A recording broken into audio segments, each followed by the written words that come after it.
السلام علیکم۔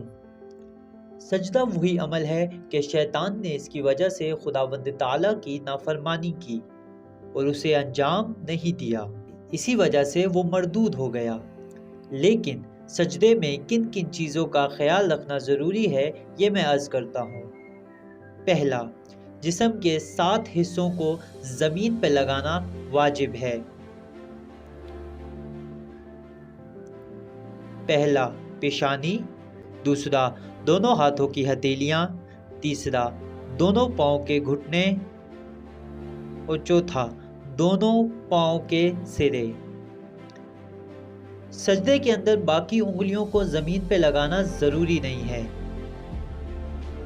اچھا، اگر کوئی کھڑے ہو کر نماز نہیں پڑھ سکتا اور کرسی پر بیٹھ کر پڑھتا ہے تو اس کے لیے کیا حکم ہے؟ اگر وہ جھک سکتا ہے تو اسی جگہ پر جھک جائے اور شرائط سجدہ کی رعایت کرے۔